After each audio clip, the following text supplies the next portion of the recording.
So as I mentioned earlier, we have, this is the launch of our Justice Month, and we are going to highlight two of our organizations that we partner and work alongside. In order to do that, I'd like to invite you in welcoming the head of our foster care ministry, Annabelle Wong. Would you give her a warm welcome? Thank you. I thought this would get easier after 9 a.m. It does not. So bear with me. Hi, everyone. Good morning. We have a treat for you today. Our foster care ministry is going to take over this service. Waiting for the applause. Thank you. Thank you. We have so much that we actually want to share with you all, but don't worry, we won't hold you captive for too long. I just want to reintroduce myself. My name is Annabelle. Oh my gosh, I'm sorry. I'm like, let me reintroduce. Okay, I should stop. My name is Annabelle, and I lead our foster care ministry here at Encounter. Along with our team, we have Alice Yam, we have Carla Munger, Joanna Liao, and Rebecca Newell. If you know any one of these women, you could just imagine how great our ministry really is. Also, I wanted to share with you a photo collage here of just what our foster care ministry has been up to. You guys have donated so much in just your time and offerings and generosity that I thought I'd give you this photo collage to just show you where it has all gone to. Last October, we were able to give $5,000 to Olive Crest at their annual gala so that they could continue doing the work that they're doing.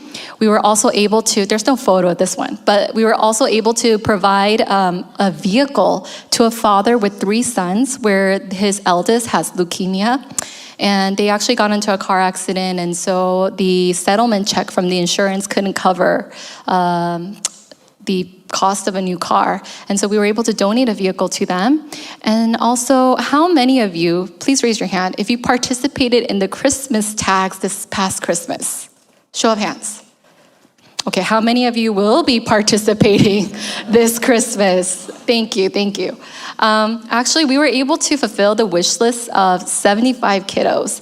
And my family and I actually got the privilege to go to the event where they actually opened up their gifts right there. They got bags of gifts. And I mean, I had to cover some, their faces for privacy issues, but they were so happy and grateful. And that's because it wasn't just like anything, that we just like people donated and that's their gift. It was actually from their wish list. So they were really happy and grateful for that. We got some special people that I want to introduce you to today. They're going to come up here and they're going to be part of the panel. And they're just going to share different perspectives of how it's related to foster care. So I'm going to bring up our panelists as well as Rick, who's going to be facilitating this discussion. If you do not know Rick, thank you. Come on up. If you do not know Rick, where have you been?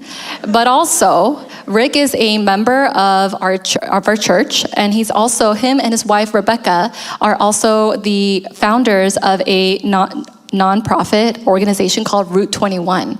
And Route 21 is a program where young adults who were in the foster care are now being paid and supported to mentor other youths who are currently in foster care. So Rick, I'll hand this over. Thank you. Another round of applause for our fearless leader. Whoop, whoop. And for those of you that are missing Game 7 today in the NBA, my heart goes out to you. God sees your sacrifice. He does. He really does. Yeah, Rebecca's gone for the weekend, and so it's just me and the boys. And you can imagine the state of our home is pristine. It is so clean. But our family is a baseball family. We love it. I've coached almost all my sons. I've coached Charlie's team. He's 8 now, so 6, 7, and 8-year-olds for the last 3 years. You can imagine what that's like. It's a little like herding cats. But this year, we always get kids that have never played before, and at that age, it is just adorable. But this year, I put a kid in left field, and most right-handed hitters hit to left field. So, we told them what's going on. We put him in left field, and a kid hit a ball, and it went right by him, and he just watched it go by. And I gently explained, Warwick, you got to get the ball, right? And then, again, in the same inning, the ball is hit to Warwick. He goes and gets it, and he grabs the ball, and he stands there with the ball. So no Warwick, you got to throw the ball to first base, okay? And then in the same inning, the ball is hit to Warwick again. He goes and picks it up, and he looks at third, he looks at second, and he doesn't know where to throw it. Throw it to first. And he finally threw it to first. You follow me? What I want to show is that sometimes you just need to know, hey, that's the ball you're supposed to pick up. That's sort of stage one. Stage two is, oh, I need to pick up the ball. And stage three, I need to throw the ball. And we want to give you a clear roadmap of what that looks like this morning. Are you following me? Okay, great. Let's get started. We are honored to have somebody with lived experience with us. It is a true honor. We believe that people with lived experience are not silver or gold. They are platinum. So I'm sitting next to platinum. I really am. This is Adelaide. She has lived experience. She's a caregiver for support. She's a caregiver support specialist for Olive Crest. So if you were a foster care family, host family, it's her job to make your life more comfortable, to kind of pave the road for you. So she'll connect you with medical services, social services, educational, and other necessary services. They train you and support foster care parents meeting together. And what a great job. You'll find out later that her job it's a really great job. But welcome. And I'm just hoping that you would want to, obviously you're here, you know you're going to share some today, but would you mind sharing some of your story today? Yeah, of course. Thank you. I went into foster care when I was 13, and so I was a teenager in that time. And before that, I would say it was a really rough time with just family. I wasn't in a stable family. There was a lot of abuse going on. I was sexually abused myself for a really long time, but I was so young, so I didn't know what was going on. And so I think from the time when things started to get really heavy and I started to feel unsafe, I went to foster care, and from then moving forward, I really got to witness God's love through the foster families that I got to be with. I went to one for short term, and they were believers, and so I got to witness church for the first time, which was amazing. And I ended up only being there for a month, and so I went into respite, it's like a temporary home where you can offer your home and have that kid there until they go back for long-term or whatever that looks like. But I went into respite with this family, and they turned out to be an adopted family. So I think that's amazing. I mean, I was about to go to a group home if they hadn't taken me. And so I think that just shows wow, when you offer a home to a kid who's in need, they can get the resources and the support they need and the love. And I truly got that from my foster family. Thank you for sharing that. So can you rewind for us a little bit? What was it like? You're taken out of your home and you're put into a stranger's home. What was that like? Definitely in the beginning, I was unsure where I was going to go moving forward. I think going from a place where you're familiar, but also it was really hard for me too. I think going to a place where it's kind of unknown, I didn't know what was going to happen next. I didn't know where my life was going to be moving forward. And so I think there was a lot of hardships, a lot of challenges, a lot of just feeling lonely. I didn't know what was going to be next. Yeah, what was was there one thing that was the most frustrating? I think just I feel like when I was not in care yet, I didn't have a voice. And so I think being in care, I feel like still I was feeling unheard of what was going on, or I was just confused. And so I think that was probably the most frustrating thing. Yeah. So if you care about vulnerable kids, this is the bullseye for you. This service is the bullseye. And kids in care, kids in foster care are probably the center of the bullseye in our country. Their dropout rates are higher than any race, higher than homeless kids in all but 4 states. In our county, King County, they have the lowest graduation rate. So they graduate nationally about 50%. In our county, 60% will graduate high school, which again is the lowest common denominator.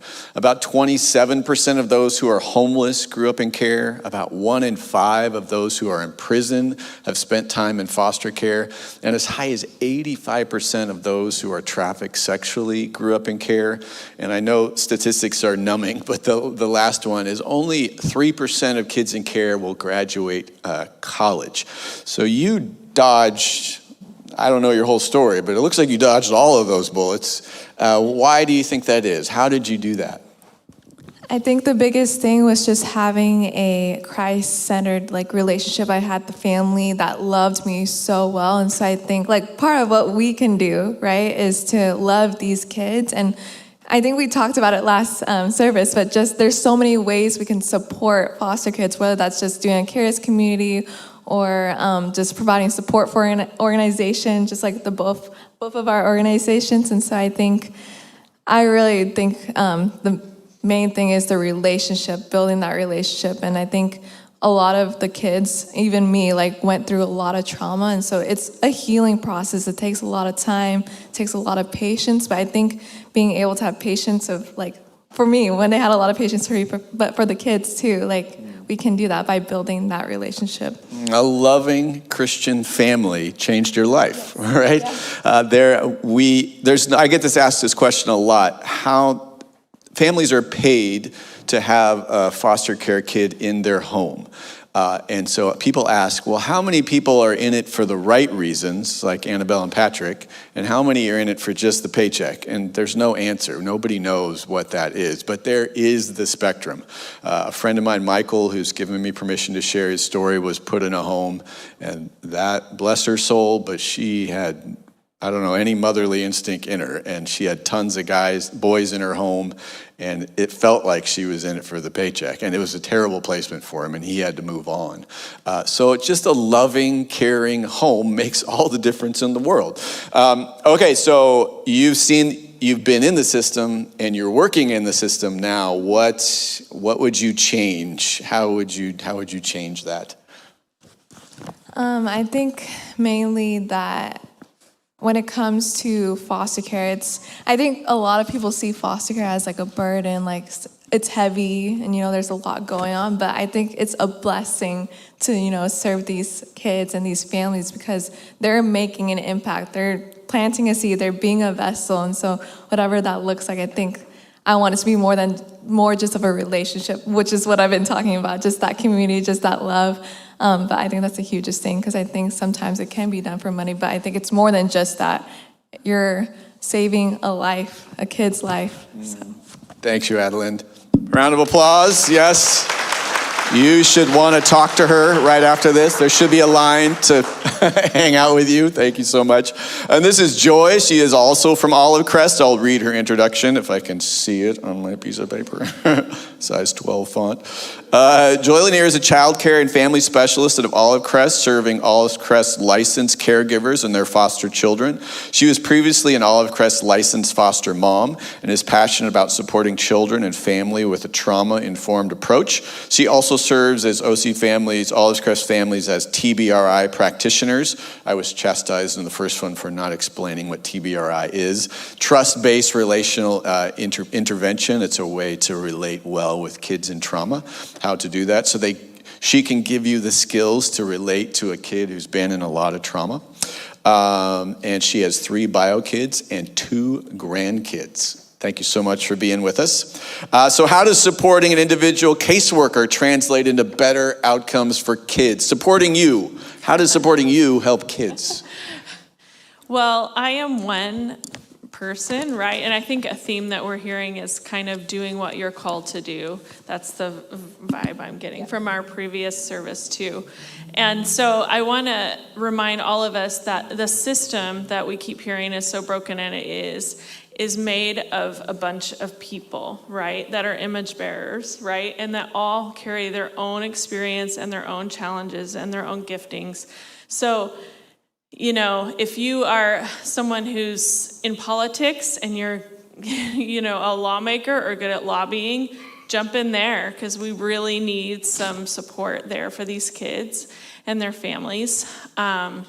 If you are someone who really feels the call to be a foster parent, absolutely do that. And if you do that, you won't be alone because there are people like us to help support you.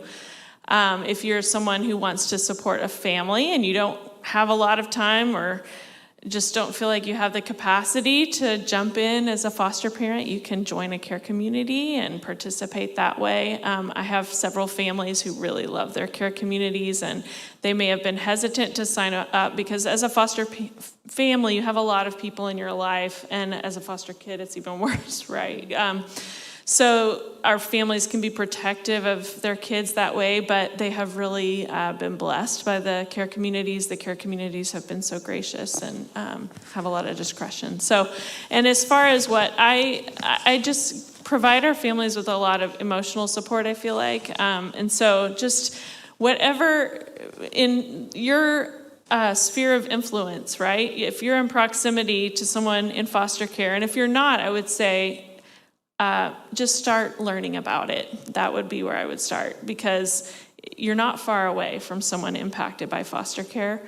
But if you're in proximity to someone, just offer a listening ear. Don't just tell them how amazing they are for loving foster kids, because they hear that a lot and they don't feel amazing because they're tired and worn out, and they really know that like you could do it too.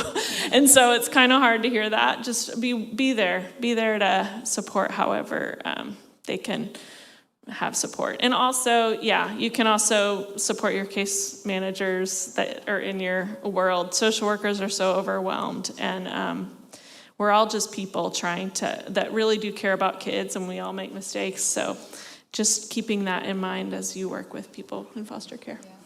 Yeah, maybe.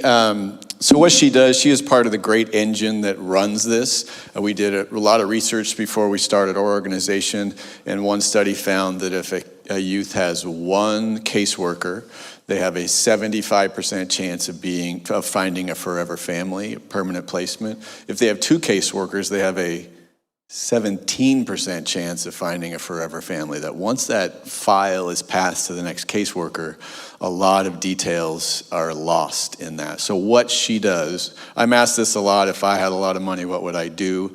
I would give a third of it to prevent kids from being taken out of their homes, to support the families, addiction, what have you. I'd spend another third to support organizations like ours that help, genuinely help kids along the way. But the other third, I would probably give mostly to caseworkers, to give them a raise, to send them to Cabo every year, because they are the great engine. Can you give us just a couple of tangible examples just to help you? Like how would somebody come alongside and help you? Well, we recently had a community gift our case managers a gift card to go out to Salt and Straw for fancy ice cream, and that just jives with the question of the day. So that was really special. It makes you feel seen.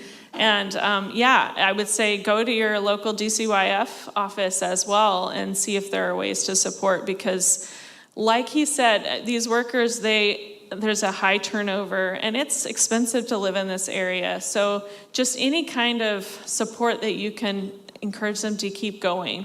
And that is also part of what I do is with the social workers that are involved in our kids' cases, I really try to have good relationships with those social workers to encourage them as well. Because they get a bad rep sometimes. And sometimes they're just overworked, and the effects of that just emotional drain has maybe made them make bad decisions, but we're all just human beings again. So just keeping people feeling heard and supported is really important in whatever gap that you have the opportunity to fill with your gifting. So we're doing a good amount of time. I'm going to go off script for just a minute. But she is a TBRI practitioner that I explained, which is really cool. Rebecca just became certified in December. But could you briefly describe the pyramid of connecting, empowering, and correcting? Yes, TBRI is trust-based relational intervention, and many of our kids, even if they're in care as little bitty babies, they've missed that attachment piece that is so foundational to the trust that you and I might have. We all have our own experiences, but the goal is to have a trust relationship with these kids to provide healing. So connection is the base of the pyramid. If you can't teach a child to clean up their room if they don't feel connected to you, especially kids with trauma. They'll be like, the grown-ups in my life have failed me, and I'm not listening to you. So connection, getting down on their level, having a huge amount of grace and compassion, and not having high expectations that you're gonna fix them, because that is not okay to have that perspective. So connection. And once you've connected with them, then you help give them a voice. You ask them what their needs are. You give them a voice and give them an opportunity to share their needs, to pursue what they need, and that's empowerment. That's the empowerment part. And then correction is just the little bitty part, right? Just kind of help them gain skills, but the connection and the empowerment part is really a healing portion, and then they'll have the trust that they'll then be willing to have you correct them. So, Yeah, great. I'm a father of 4, so that pyramid is flipped. It feels like that I correct way more than I connect, and it's just a great reminder that I need to try and connect with my kids before I correct. That is hard, inversely hard, or the older they get, right? yeah, it's for people without trauma too. So it's made us better parents for sure. But she can help give you if you're interested in being we'll explain these a little bit more in detail. She can give you the skills to relate to a kid who's in trauma. You wouldn't be going in blind to that. Great. And then Annabelle, I forgot to read your intro in the first one. Sorry. You kind of already know who she is, but I'll read it real quick. Annabelle leads our foster care ministry here at Encounter. She's married to Patrick here in the front row. Awesome guy. And they have a 7-year-old son named Hudson. They are a foster care family, host family, and a pit crew for Route 21. That is us. So they did a study. In our country, there's about 368,000 kids in care and only about 214,000 homes to put them in. So nationally, very compact. In our state, they made a law, changed the law a couple of years ago, and they made it much harder to take a kid out of care and much easier to put them back into their home. The word they changed was imminent danger. It needs to be imminent danger to take them out. And part of that's really good and part of that's really bad. So poverty, homelessness, disability, those are no longer reasons to take a kid out of their home, which is good generally. The research is very clear. If you're with even a messed up family, it's still better to be with than a family you don't know at all. The long-term outcome for your life, it's much better for you to stay in a messed up family. But when it gets to imminent danger, a tangible example is fentanyl. So if one parent is addicted to fentanyl and the other isn't, then the youth stays in the home.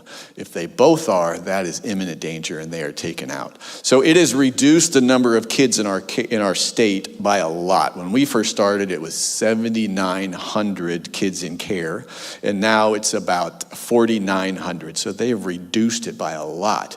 But that means the kids that are being taken out right now they need help, right? James 1:27 says, "What religion does God our Father find pure and faultless is this, to take care of the orphans and widows and keep yourself from being polluted by the world." Taking care of orphans and widows is at the heart of God, right? And this is a road we're trying to pave to you. So Annabelle, they did another study across our country, and out of all of those 214,000 homes, 82% of them are perfect families. Perfect marriages, perfect kids, perfect jobs, perfect homes to put them in, perfect amount of time to spend with kids, 82%. And in our state, it's 87% of foster care parents are perfect people. And you're looking at one right now. No, it is messy. You have heard me say this many times up here, that it's not impossible, but it's very hard to find someone in the Bible who is hanging out with God and they are not asked to do something that is way beyond their comfort zone, way beyond their ability. It happens it's almost a gauge of if somebody is engaging with God or not. If their life is really comfortable and smooth, then you kind of wonder, are you hanging out with God? Because repeatedly, he asks us to do things that are well beyond our comfort zone. And that's when God shows up. That's when your faith grows. You have tangible examples. Rebecca and I have been doing this work for a long time, and we have countless stories of God showing up in miraculous ways, and you cannot take that from me. I have some doubts. Doubt creeps in, but I have a wealth of stories where God continues to show up, and I know he is real, and he loves me, and he loves the people around us. Okay, let's get to Annabelle here. What prompted you and Patrick to get into foster care? Yeah, great question. I think if you asked us in the beginning, Patrick and I would have two very different answers. His answer would be, my wife made me do it. But you're welcome. You're welcome. But I think ultimately God aligned our hearts, and the answer was really simple. There's a need, and God calls us to be an extension of his love. And his love isn't an abstract concept. It's actually incarnational. It's in the flesh. So that's really simple. And I feel like I'm taking away from your part, but you love stats, statistics. But I think even though you may not be knowledgeable about foster care or have very little experience with foster care, I think you're familiar with the surroundings around you, especially here in Washington with homelessness, drug use, incarceration, mental health, right? If you want to tackle any one of these or all of it at once, it's through foster care, just like Rick shared earlier. So, yeah. That's great. And so how has it impacted you personally, you and Jesus? As you're talking with Jesus, how has foster care really connected you? It definitely made me rely on him a lot more. As we talked about being uncomfortable and things like that, I think we all strive for a comfortable life. Why wouldn't we, right? We certainly, our family certainly does. But it makes me question also, how much am I letting God in, right?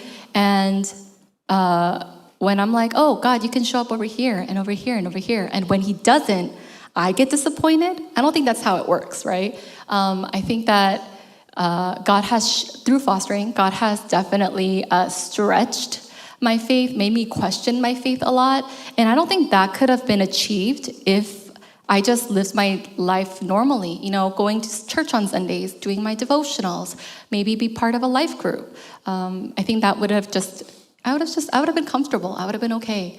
But I don't think my faith right now is where it is if I didn't get involved with foster care. Yeah.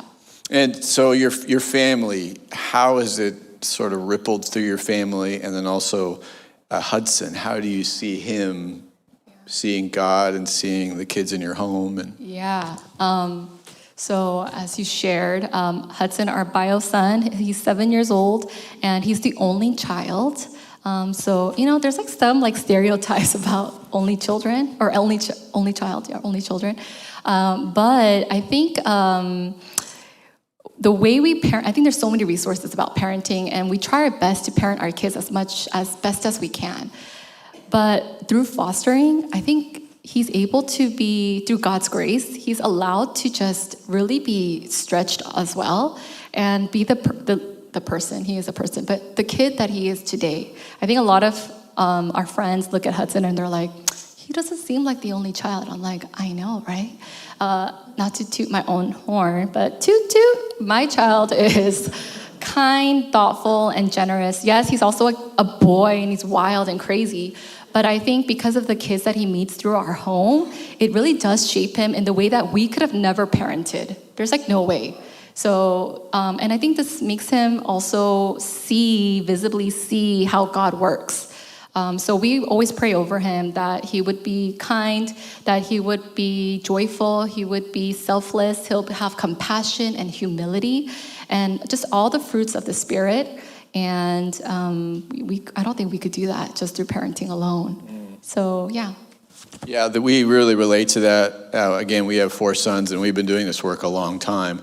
So we know that our kids see things that most kids don't. They see a lot of the brokenness and hardship. Yesterday, we brought pizza and an iced coffee to a kid who was taken out of his home, just tried to commit suicide.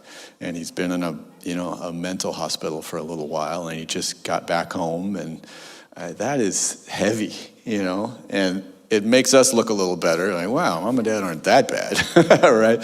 But our kids do get to see Jesus. I've said it up here before too, that the least and last and lost, that is Jesus. You want to spend your time with Jesus in these circles, right? And spending time with them improves their life, true, but it improves your life just as much.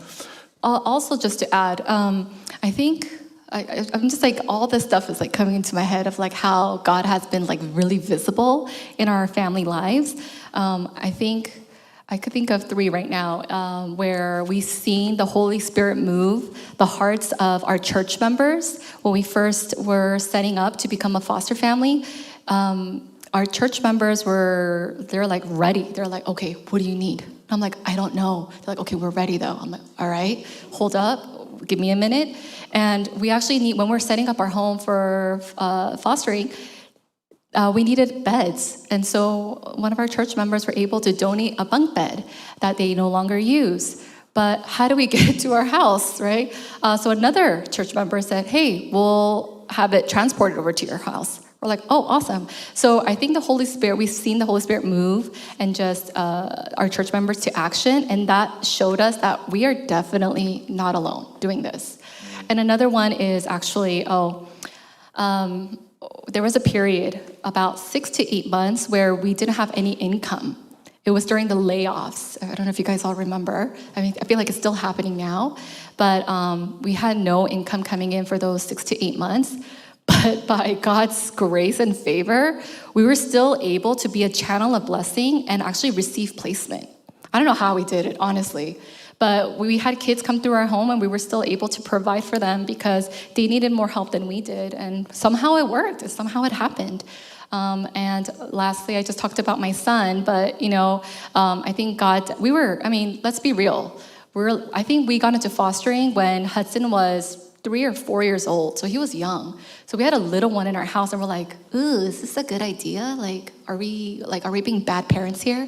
And so that was a real thought for us. But I think God definitely dispelled that and alleviated our fears that there's any negative influence on Hudson. It actually did the opposite. So that's just the ways that God has been really tangible and apparent in our families' lives. That's good. So explain the difference between, so we have, she's taking care of the families and taking care of the kids, and now taking care of the families a little again. Can you explain fostering and hosting, the difference to us a little bit? Yeah, there's a few differences. I'll just name a couple. So fostering, you are licensed and recognized by the state. So that application process takes about 4 to 6 months. So it could take a while. Whereas hosting is through a program through Olive Crest, and so it's less of an application process. But with hosting, you are able to have a connection with the bio parents.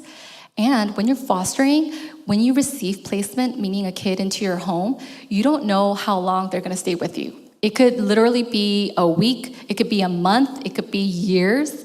It's kind of indefinite. But with hosting, you actually have a start date and an end date. And because you're talking with the bio parents, you get to have a little bit of background information about the kid that's coming into your home. Whereas fostering, you don't really have that much information.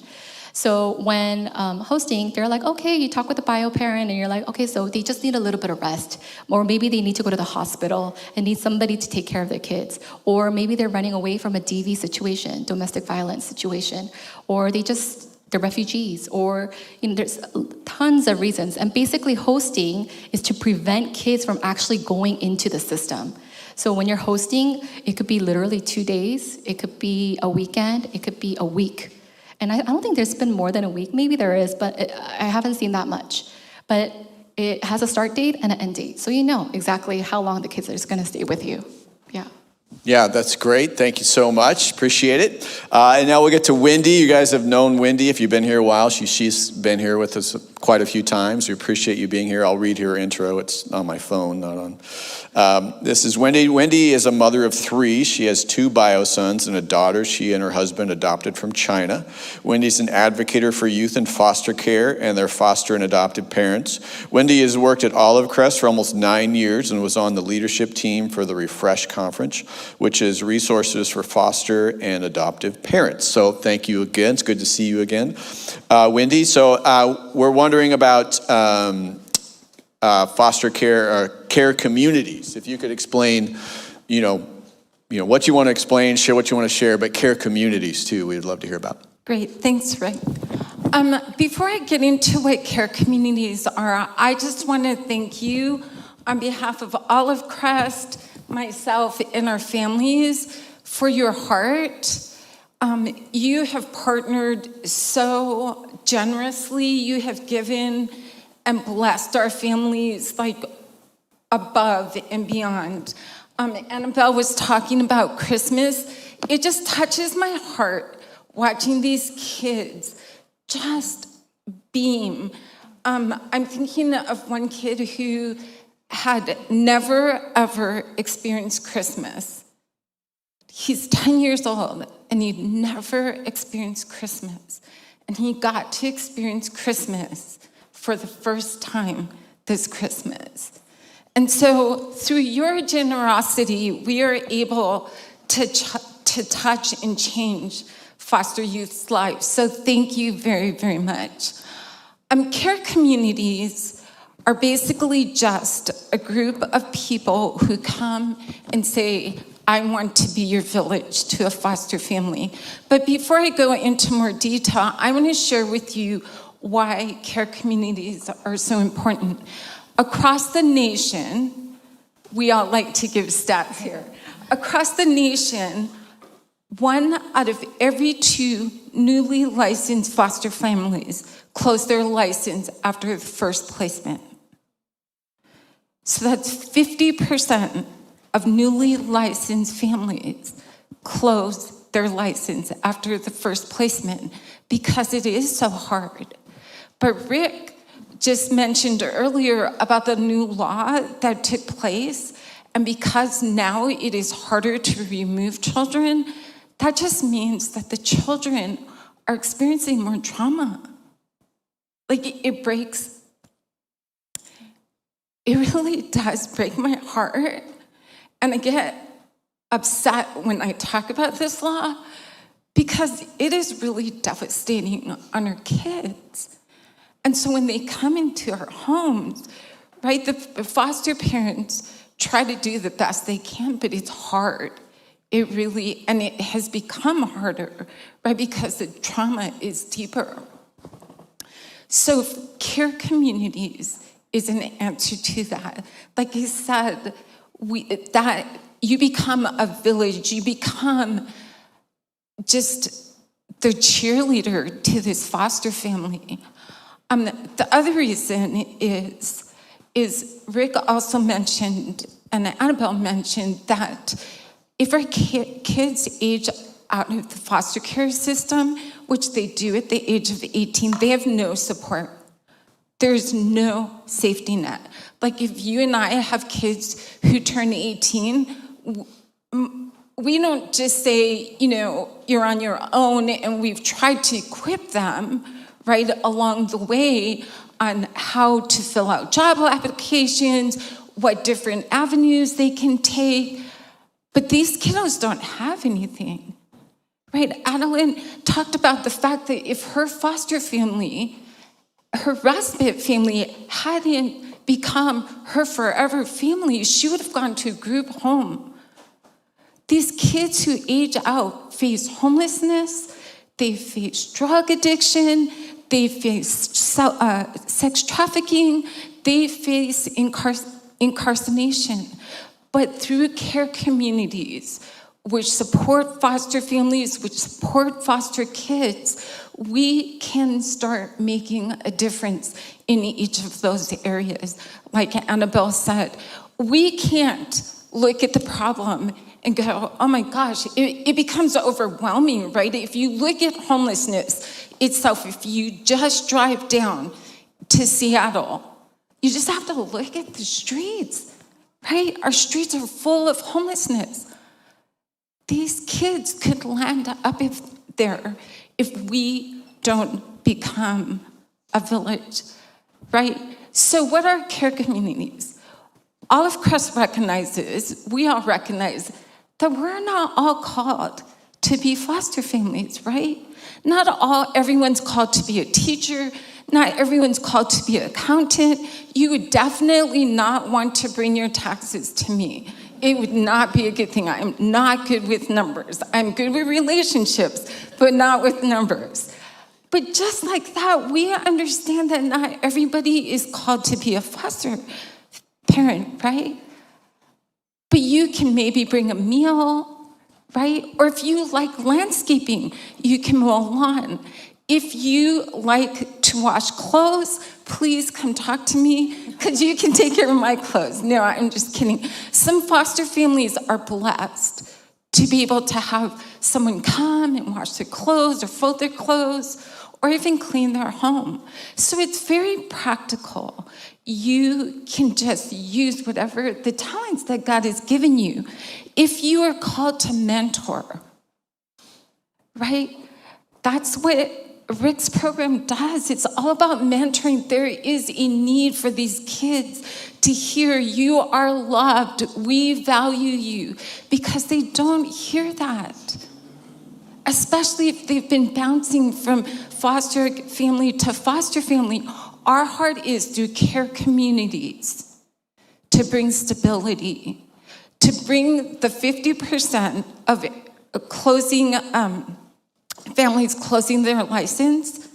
It's been proven that it's between 80 to 90% of foster families with the support, with care communities, continue on for 2 years. That's it's tremendous difference. And actually, in our North Sound office, we had 100% retention rate for newly licensed families because of care communities. Because these foster families need to hear, you can do it, we are here, we will pray with you, we will support you, we will do what it takes. We are your village, because we all need a village. One thing also, so our foster care ministry, I like to say FCM, just keep it short. FCM, we're gonna start doing care communities, and that's how everyone can get involved. There's always something that someone can do, right? So you don't have to have a placement, you don't have to bring a kid into your home, but you could provide a meal once a week, like Wendy said. And also what's great about care communities is that it's gonna be in your community, in your neighborhood. So it's about proximity. We talked about that, proximity, right? So if you're living in Renton or Seattle or up north or east, wherever, there's always families that need your help, wherever you live. So if you say, hey, you know what, I'm interested, I want to be part of care communities, then we're going to be like, all right, cool, you come here. Oh, there's another family here in Renton with you. Okay, so we're going to group you together, and you're going to surround this one family that needs help. And so you're going to be able to help your neighbors, basically. You don't have to go far. It's literally in your neighborhood. So, and everyone can do something. Yeah. Thank you, everyone. So to our original analogy, so the ball, little Warwick, bless his heart, the ball rolls right by him. So the beginning of that one would be financially. You could support ourselves, Olive Crest, other foster care agencies. You could be on a care community. Again, care community, no one in care is coming into your home. You're supporting other people who have kids in care in their home. Very easy, the ball's rolling by. Next step, to pick it up, you could be a host family. Again, that's a very specific length of time. You're not signing up for 6 years. It's they're going to be there with 2 days or 2 weeks. You'll know one end or the other. And then finally, you're throwing the ball to first base, hopefully first base. Throwing to first base, you're a foster care family. You're admitting kids into your home for an indefinite period of time. You don't know how long they'll be with them. God, again, in that verse says, look after orphans and widows in their distress. They've grown up in trauma, they're in trauma, and you're bringing them home to be the love of Jesus to these kids. You following me? Track with me? Okay, great. I think that's it. Anything else I'm forgetting? I want to share one thing. Sorry. I have you guys. I'm going to keep you. Okay. Well, I wanted to share just a few before and afters of experiencing foster care and just being in this world. I think before fostering, we saw broken families, but after we see that there's broken systems. I think before fostering, we thought we're bringing kids into our world, but in reality, we were entering theirs and their lives. Before fostering, we thought that love is enough. But after fostering, we learned that love is about showing up again and again and again. And, as we were entering into fostering, we expected hardships, right? And there were plenty, trust me. But I think I didn't expect the joy from small victories, like seeing a baby sleep through the night for the first time, or a child that got to potty for the first time in the toilet, and they're like so proud and so excited, or a kid smiling without fear, or someone calling the child calling my name with anticipation, right? It was these small victories that I didn't expect that just has blessed our family so much. And I think we also learned about how to love, right? I think you touched on that with the whole, the pyramid. We can't parent the kids that come through the way we parent with our own kids. And I think that's a big lesson for our family. But we learned how to show love and what love is. It's not like the Hallmark movies, you guys. Or in my case, the Korean dramas. That's it's a different kind of love. But love is actually just really quiet. It's patient, and it's hard won. And so just encouragement for those that are interested or want to get to know more is that it's okay to feel unprepared. That's normal. Nobody goes into this with all the answers. So it's okay. And also just know that when you are entering this, that kids, they don't need a perfect home. They don't even need that much space, to be honest. They just need a steady and safe home, and for someone to look at them and see their worth outside of their circumstances. And when you do this, God's gonna stretch you and mold you, and He's gonna increase your faith in ways that you would have never dreamed of. Promise. So I just wanna encourage you guys today to be part of this and just to really question God and come into it with an open mind. Great. We didn't explain in the first service what we do. I'll just say really quickly. So we find kids about 8th grade, and we give them a paid mentor all the way through high school until they're 21. And their mentors all have lived experience. If you put me with a high school freshman who's in foster care and I say, "I know how you feel, Jimmy," Jimmy's going to say, "No, you don't." But if I grew up in care and I say, "I kind of know how you feel, Jimmy," then that's where the real trust happens, and that's where real change happens. The model is highly effective. I won't bore you with the statistics of it, but it's been proven over 10 years in another program we built. It is a highly effective program, and it works. So our mentors have a meal once a week with their mentee somewhere in the city, wherever the kid wants to eat. Twice a month, we do all kinds of fun stuff like go-karts and paintball, and we just did a cardboard sculpting event, which was really fun. And then we do work through our curriculum. And then we also build around each one of our mentors, so the adults, what we call a pit crew. It's kind of like a care community. We build a pit crew around them. And that's a part of the pit crew is a family that they are paid to go have dinner with once a week. So Annabelle and Patrick, Amir comes over to their house once a month and has dinner with them. That's all that's required. Amir's an adult, not the kid. And then we give them a financial advisor, making sure, their debt's in the right direction. And then the third aspect is how do they want to grow personally and professionally. But that's us, if you have questions about that. That's all we have for you today. Really appreciate your time. All right, Rick, thank you. Can we give a round of applause for our panelists? Sorry. Rick, if you could stay on stage, and then we're going to little check. You guys, this is embarrassing, but in our 9 a.m. service, this was not prepared. So we pretended there was a big check. But Rick, as he just shared a little bit about what Route 21 does, we just want to say thank you for doing that. And we believe in the value and the work that you're doing that is literally changing lives and is making a huge impact. And so on behalf of foster care ministry here at Encounter, we would like to present you with this huge check of $10,000. Yes. We hope that this, thank you. We hope that this will continue your efforts and expand your reach and to continue to do what you're doing. Yes, thank you very much. You gave 5 last year and 10 this year. We really appreciate it. And I'll just take a quick minute if that's okay. But this is a really unique period in time in our state's history. Federal funding has gone away. Our state is in debt. I don't know, what is it, 16 or $12 billion in debt. So state funding's going away. It puts the pressure on the county and state. We just applied for a King County grant, and 300 organizations applied for this grant. And that puts pressure on local foundations. And then after foundations, it comes to you, individual donors. The pressure I am putting on you right now is because of all of the unique points in history we're hitting right now.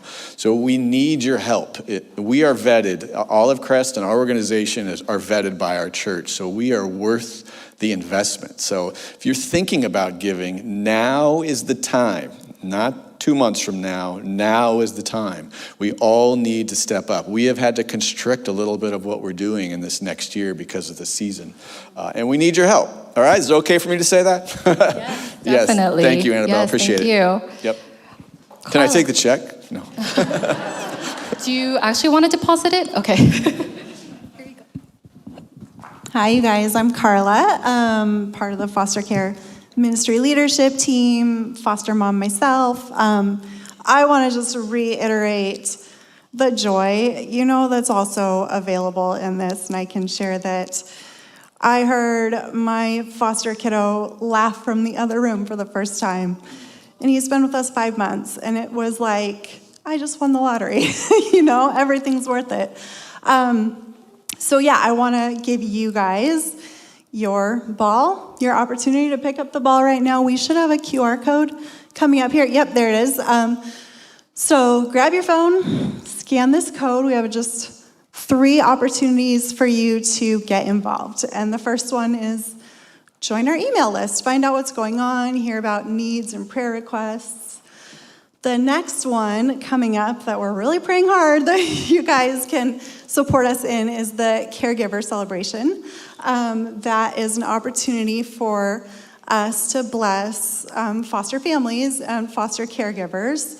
The theme is a cozy Saturday morning. We're going to do breakfast, some inspirational messages, childcare for the kids, and we need help. So, especially if you've got youth that are maybe looking to fill out volunteer hours, they can come serve in helping give childcare. We need help with decorating and cooking. So yeah, all sorts of opportunities. One morning, easy peasy, May 31st.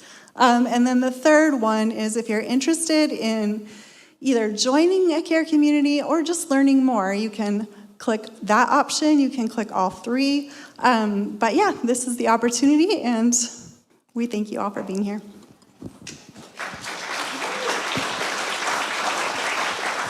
Thanks, Carla. Did everybody scan this? I'm going to give you a minute. Okay. Because you guys could fill it out during the week too, And for those that are not, good with technology, we have a table outside, and you guys could just come and talk with us and also fill it out by paper. Thank you so much. This is all that we have for you today. I want to close with a benediction that will be recited for the next few weeks, next few Sundays. So can we all stand for this, actually? Thanks. May God bless you with discomfort at easy answers, half-truths, and superficial relationships. Discomfort so that you will live deep within your heart. May God bless you with anger at injustice, oppression, and exploitation of people. Anger so that you will work for justice, freedom, and peace. May God bless you with tears to shed for those who suffer pain, rejection, starvation, and war. Tears so that you will reach out to comfort them and to turn their pain into joy. And may God bless you with foolishness to believe that you can make a difference in this world. foolishness so that you will do what others claim cannot be done. Amen. I will see you all at the tables outside. Have a great Sunday.